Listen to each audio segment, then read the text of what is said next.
Hai teman-teman, selamat datang kembali di channelnya Luciana Rossi. Hari ini saya ditemenin sama Mr. Alvin Tang dan kita bakalan ngobrol-ngobrol mengenai sebuah cerita dari China yang namanya adalah The Three Kingdoms atau San Kuo, atau orang Indonesia banyak yang mengenal juga dengan cerita Samkok.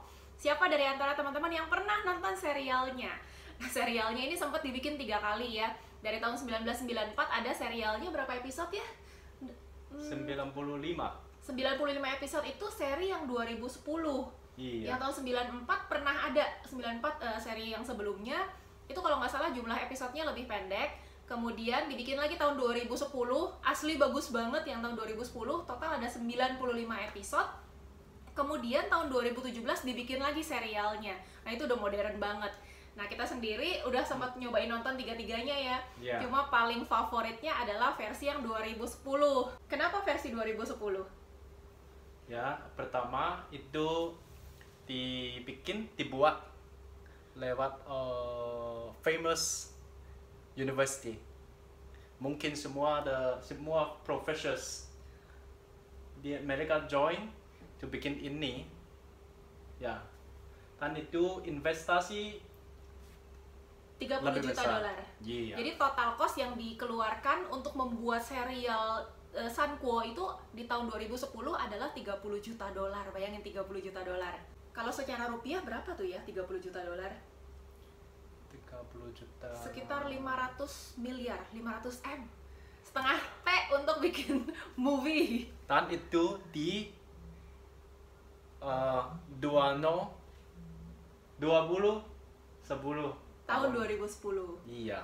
Oh iya, tahun 2010 aja nilainya udah sekitar 30 juta dolar. Jadi kalau sekarang pastinya dengan inflasi itu nilainya yang jauh lebih besar lagi. Bedanya seri yang sebelumnya dengan seri yang 2010 adalah di seri yang 94 itu mereka lebih banyak menceritakan kayak culture-nya, lebih dapet tuh ya, terus lebih kayak drama-dramanya, ada romance-nya. Tapi yang di 2010 ini lebih straightforward. Jadi kalau buat yang cowok-cowok ya yang mainnya logic mungkin lebih suka yang 2010 ya. Iya. Karena lebih to the point dan lebih ke historinya. Jadi apa sih apa manfaatnya kita nonton serial itu? Serial itu bukan kayak drama-drama doang, tapi ini lebih merupakan history ya. Karena merupakan aku mau serial. Tambah sedikit. Boleh. Ya, besides history masih ada strategy, Yes. more logic, and easier to understand. Lebih mudah dimengerti. Yeah.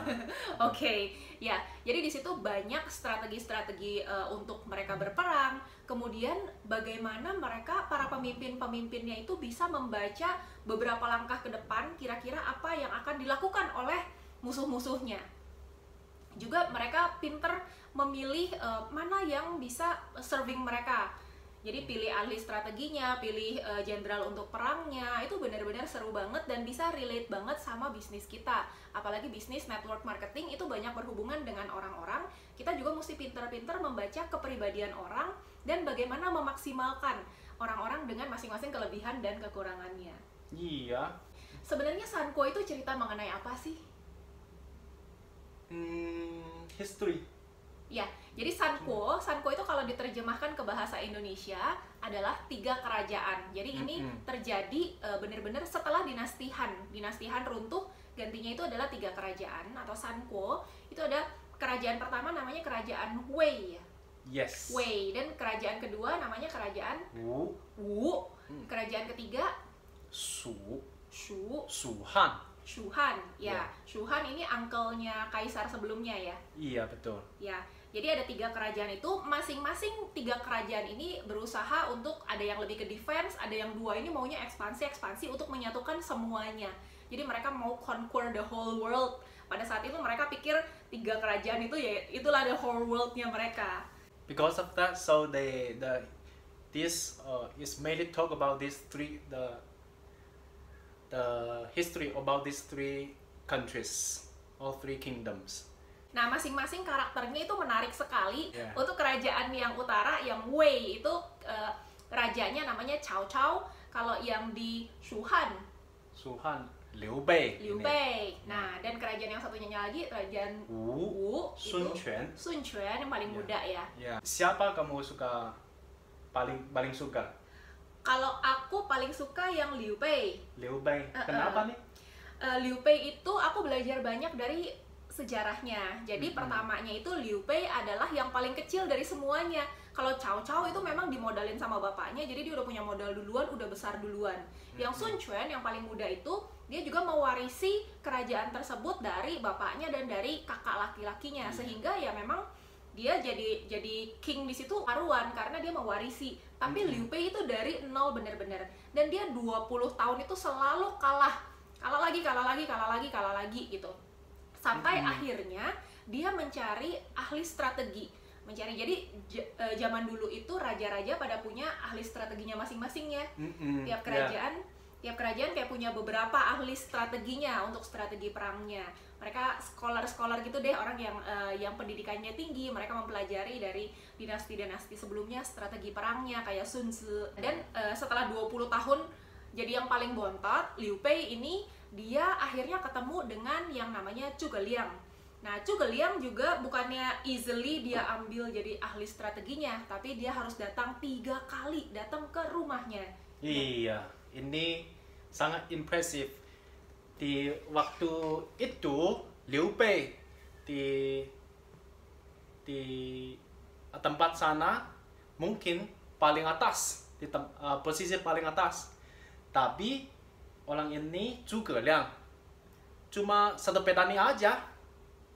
Satu petani dan hidup sedikit enak, sangat enak. Santai. Ya, santai. Ya, mana mungkin satu orang di posisi paling atas pay 3 visits. Rendah hati ya. Ya. 3 kali datengin ke rumahnya. Betul juga. Ya. Maybe that's why dia deserve Liu Bei. Dia deserve Zhuge Liang. Maaf. Ya, Liu Bei deserve Zhuge Liang kan? Oh ya. Ya, dia rendah hati. Dan satu pikiran juga, kalau Zhuge Liang ikut Cao Cao, mungkin ada masalah. Cao Cao juga pintar. Dua orang semua pintar. Mereka jadi apa ya? Terlalu pintar ya. Iya. Ya. Nah, yang menarik juga dari Liu Bei ini adalah pertama kali dia ketemu sama Zhuge Liang langsung tanya dia goalnya apa, dan dia kasih tahu dia tujuannya adalah untuk memulihkan kembali kekaisaran Han itu ya, Han Dynasty. Jadi dia ini kayak ya, setia, loyal banget sama Han Dynasty. Dia mau memulihkan kembali kekuasaannya. Ini adalah pertemuan pertamanya Liu Bei dengan Zhuge Liang, dan di sini Zhuge Liang langsung menanyakan apa ambisinya dari Liu Bei.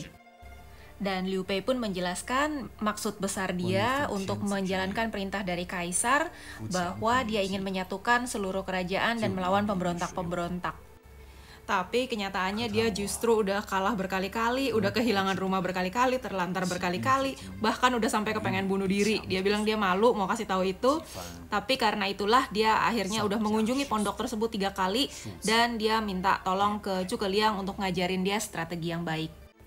Dan Zhuge Liang pun langsung menjawab dengan strategi pertama, strategi kedua, dan strategi ketiga, sehingga ambisinya si Liu Bei bisa langsung tercapai.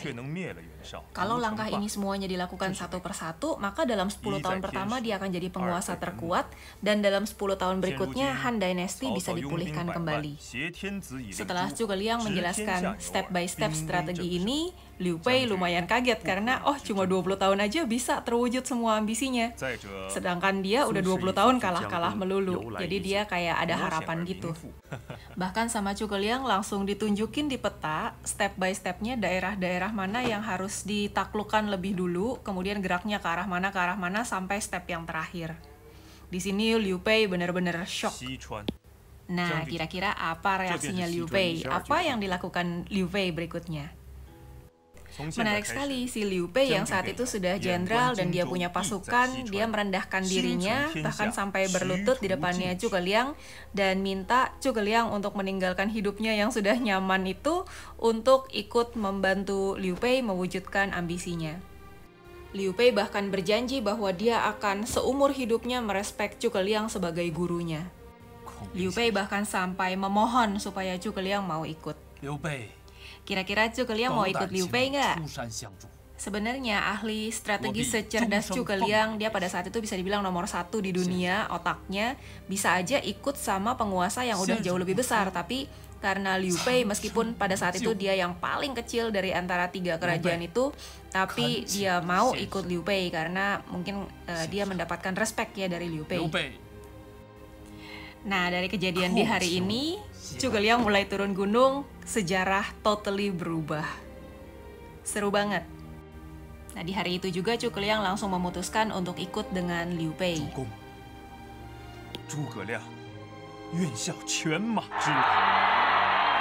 Kamu pikir kenapa Zhuge Liang decide to follow Liu Bei?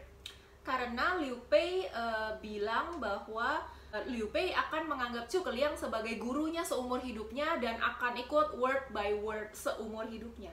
Dapat real respect dari Liu Bei kan? Ya. Dan mungkin ini kayak orang INTJ. Harus ada INTJ di bawah kan? Ya. Ya. So Zhuge Liang dia ada big ambitious. Yeah. Dia mau fulfill his ambitious. So he need a platform. Dan this platform dari mana? Not Liu Bei's position, because Liu Bei is the uncle of the Emperor of Han that time. They are the uncle, right? Yeah. So they are the most upright, the most right position for holding Han dynasty to grow again. Oke. Yeah. Yes.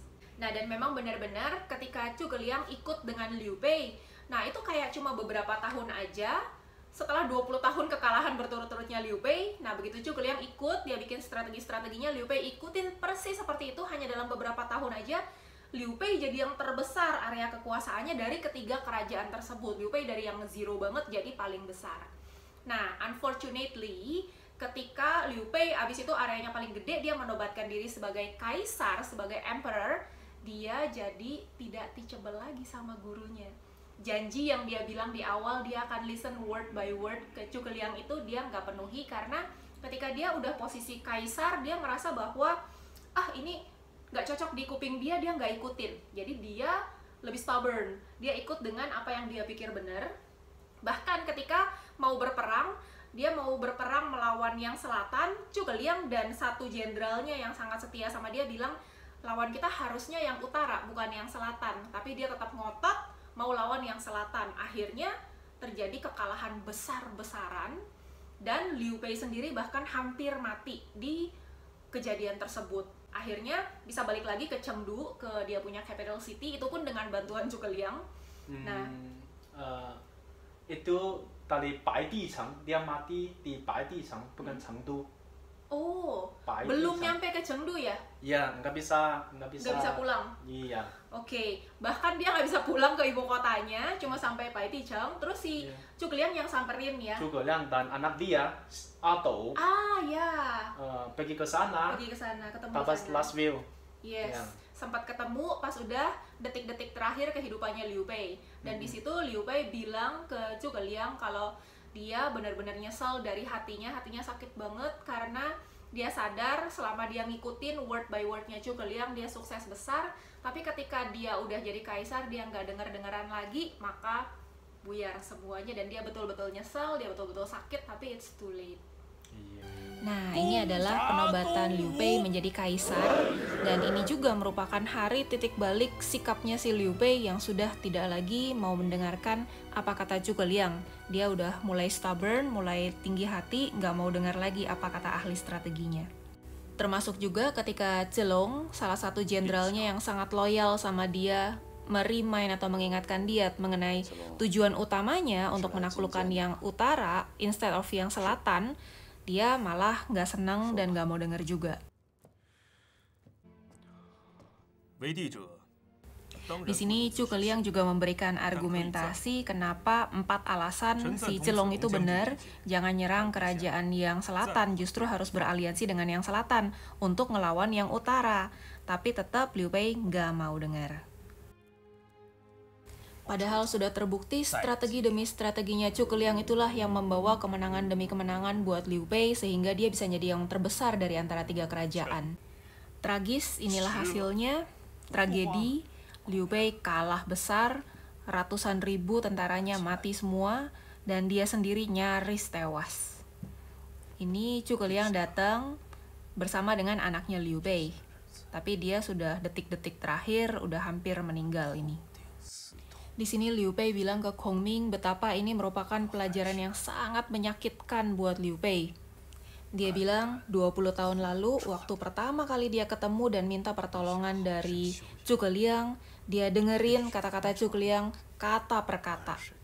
Tapi di pertempuran terakhir melawan kerajaan Wu ini yang selatan, dia benar-benar keras kepala sama ide-ide dia sendiri dan dia nggak dengerin nasihat-nasihatnya Chu Keliang. Ini yang bikin dia kalah besar, fatal banget, dan dia nyesel banget gak ada habisnya. Meskipun Chu Keliang bilang itu adalah salah dia harusnya mengingatkan lagi, lebih sering lagi, tapi tetap Liu Bei sadar betul bahwa itu adalah kesalahan dia, dan ini dimulai ketika dia mulai naik tahta jadi kaisar. Sejak menjadi kaisar, dia tidak lagi mau mentoleransi nasihat-nasihat dari orang-orangnya yang loyal untuk hal-hal yang tidak enak di kuping dia. Liu Bei minta maaf sama Chu Keliang karena belakangan dia men-treat atau memperlakukan Chu Keliang tidak semestinya. Kita bisa belajar apa dari sini? Kalau aku karena kerjakan bisnis network marketing, aku juga belajar mengenai teachable. Jadi ketika kita sudah mendapatkan leader aktif atau mentor yang sudah terbukti berhasil, ya follow aja. Nah, kebanyakan di bisnis network marketing ketika orang sudah mencapai kesuksesan tertentu, dia jadi besar kepala, jadi agak sombong dan tidak teachable lagi. Ya kayak si Liu Bei itu, jadi nggak denger-dengeran lagi sama leadernya, dia pakai gayanya dia sendiri dan akhirnya berantakan bisnisnya. Kalau posisi aku udah di master, grand master. Rasa aku udah kayak Liu Bei, udah kayak cukup powerful. Cukup powerful.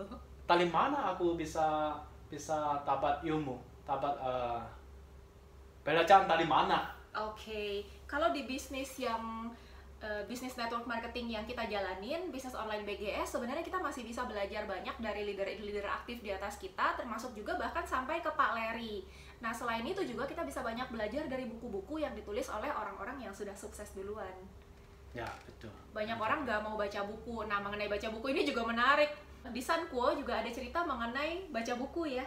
Oh ya, itu Lu Meng, itu ada satu saying, Sun Quan, Quan Xue.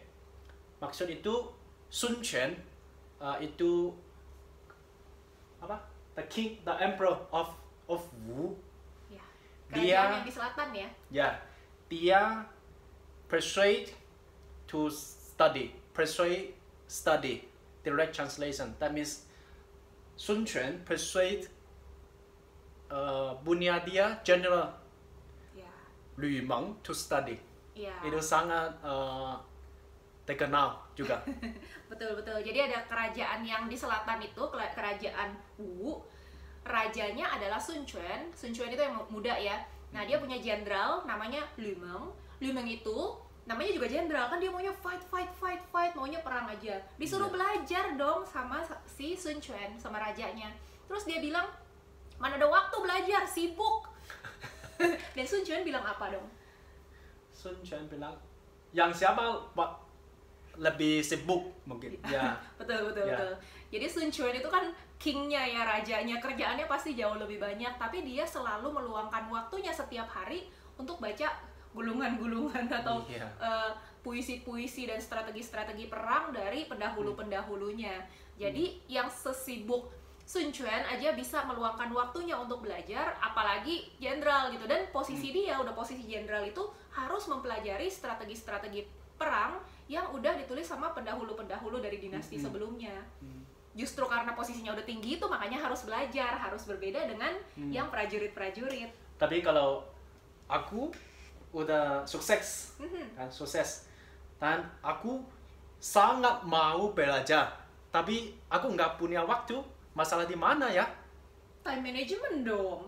Kalau kita begitu bangun langsung sediakan 15-20 menit untuk belajar kan pasti bisa. Tergantung Mana kitanya. bisa?